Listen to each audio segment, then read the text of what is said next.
Hi viewers, welcome to Telugu job portal. BEML Limited ఆగస్టులో ఖాళీగా ఉన్న పోస్టు భర్తీ చేయడం కోసం రీసెంట్గా నోటిఫికేషన్ రిలీజ్ చేయడం జరిగింది. Application format online. Description links ఇచ్చాను, ఆసక్తి ఉన్న ట్రై చేయండి. Selection process, syllabus, education qualification, salary, posting ఎక్కడ ఉంటుంది, ఎటువంటి డాక్యుమెంట్స్ కావాలి, పూర్తి సమాచారం ఇప్పుడు వన్ బై వన్ చూద్దాం.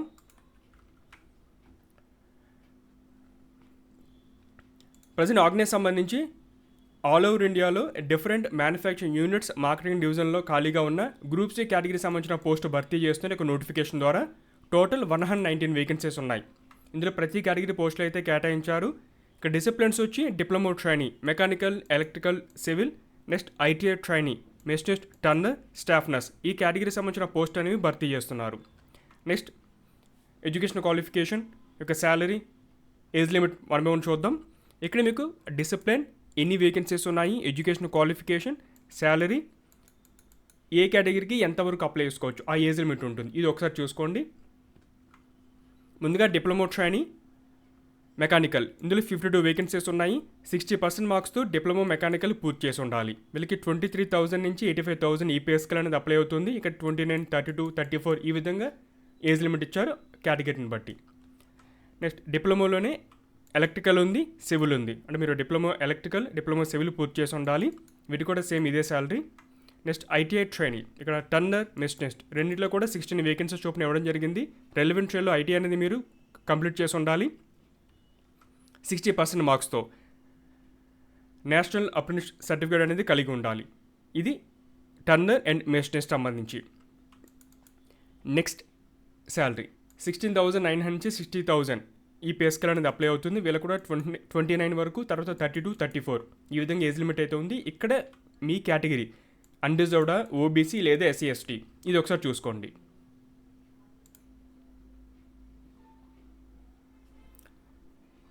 Next staff nurse, BSc nursing పూర్తి చేసి ఉండాలి, లేదంటే 10 తర్వాత 3 years డిప్లొమా పూర్తి చేసి ఉండాలి. అది నర్సింగ్ అండ్ మిడ్వైఫరీలో 60% మార్క్స్తో వాళ్ళు కూడా అప్లై చేసుకోవచ్చు. వీళ్ళకి 18,000 నుంచి 67,000 ఈ పే స్కేల్ అప్లై అవుతుంది.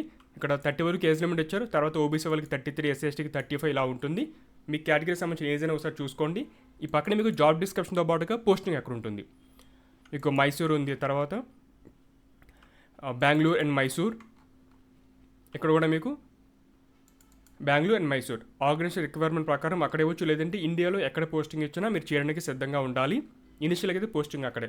మీకు నోటిఫికేషన్ పేజ్ నెంబర్ 1లో ఈ యొక్క జాబ్ డిస్క్రిప్షన్ సంబంధించిన కాలంలో చెక్ చేసుకోండి. పోస్టింగ్ సంబంధించిన డీటెయిల్స్ అయితే ఇందులో ఉన్నాయి.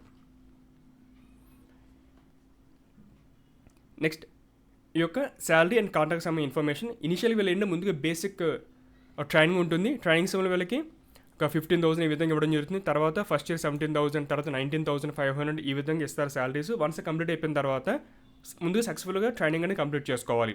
ఆ తర్వాత ఆర్గనైజేషన్ రిక్వైర్మెంట్ మేరకు మీ యొక్క పెర్ఫార్మెన్స్ అన్నీ కూడా బాగుంటే అప్పుడు మీకు ఈ పే స్కేల్ అనేది అప్లై అవుతుంది. ఇదే విధంగా డిప్లొమా సంబంధించిన కేటగిరీ అవ్వచ్చు, ITI, స్టాఫ్ నర్స్ అన్నింటి కూడా సేమ్ ఇదే. మీరు ఒకసారి యొక్క శాలరీ డీటెయిల్స్, నెక్స్ట్ యొక్క first year, second year training సంబంధించి ఎంతవరకు శాలరీ ఇస్తున్నారు, ఎన్ని ఇయర్స్ తర్వాత ఆ పే స్కేల్లోకి మనం తీసుకుంటారు, ఇది ఒకసారి మీరు చూసుకోండి. అప్లై చేసే అభ్యర్థులు సెలక్షన్ ఏ విధంగా ఉంటుంది, కంప్యూటర్ బేస్డ్ ఎగ్జామ్ ద్వారా షార్ట్ లిస్ట్ చేయడం జరుగుతుంది.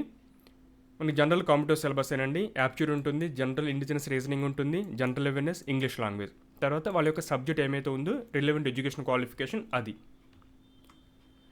ఎగ్జామ్ సెంటర్ వచ్చి ఢిల్లీ, కోల్కతా, ముంబై, బెంగళూరు ఇవి సెంటర్స్. మన తెలుగు రాష్ట్రాల వరకు బెంగళూరు ఒకటే దగ్గర, మిగతావన్నీ కూడా కొంచెం లాంగ్ డిస్టెన్స్ సెంటర్స్ ఇచ్చారు. Next fee, general, EWS, OBC అభ్యర్థులు 200 రూపీస్ ఫీజు అనేది ఆన్లైన్ ద్వారా పే చేయాలి. అభ్యర్థి SC కానీ ST లేదా PWD అయి ఉంటే ఎటువంటి అప్లికేషన్ ఫీజు అయితే లేదు. ఏ విధంగా అప్లై చేసుకోవాలి, ఆన్లైన్ అప్లికేషన్ ఇంకా స్టార్ట్ అవ్వలేదు. బట్ చివరి తేదీ వచ్చి October 18th 6 PM వరకు అప్లై చేసుకోవచ్చు. ఇక్కడే ఆన్లైన్ సంబంధించిన డాక్యుమెంట్స్ ఏం కావాలో మొత్తం అప్లోడ్ చేయవలసిన డాక్యుమెంట్ లిస్ట్ అయితే ఇచ్చారు. ఇవన్నీ కూడా రెడీ చేసి పెట్టుకోండి. మీకు ఏమైనా క్వైరీస్ ఉంటే ఇక్కడ ఈమెయిల్ ఐడి ఇచ్చారు, మీకు క్వైరీస్ని ఈమెయిల్ చేయవచ్చు. ఇక్కడ స్కాన్ కాపీ సంబంధించిన ఇన్ఫర్మేషన్ ఎంతవరకు సైజ్ ఉండాలి, డీటెయిల్స్ అయితే ఉన్నాయి. Page number 4 notification. మీరు ఒకసారి BEML limited careers page open చేసిన తర్వాత రీసెంట్గా రిలీజ్ చేసిన నోటిఫికేషన్ ఉంటుంది. ఇక్కడ మీకు ఎప్పటి వరకు అప్లై చేసుకో డేట్ ఉంటుంది, ఎప్పుడు స్టార్ట్ అవుతుంది, 29 సెప్టెంబర్ రేపటి నుంచి అప్లికేషన్ స్టార్ట్ అవబోతుంది. ఇక్కడ ఇతర సర్టిఫికేట్ ఫార్మాట్స్ కూడా ఉంటాయి. ఇంకా ఫర్దర్ అప్డేట్స్ ఈ యొక్క ఎగ్జామ్ సంబంధించిన అడ్మిట్ కార్డ్ కానీ, ఎగ్జామినేషన్, డాక్యుమెంట్ వెరిఫికేషన్ అన్నీ కూడా మీరు ఈ యొక్క పేజ్లో చెక్ చేసుకోండి. ఇది ఫ్రెండ్స్ BEML లిమిటెడ్ సంబంధించిన నోటిఫికేషన్ డీటెయిల్స్. ఆసక్తి ఉంటే అప్లై చేయండి, మీ ఫ్రెండ్స్ కూడా ఇన్ఫర్మేషన్ షేర్ చేయండి. Thanks for watching.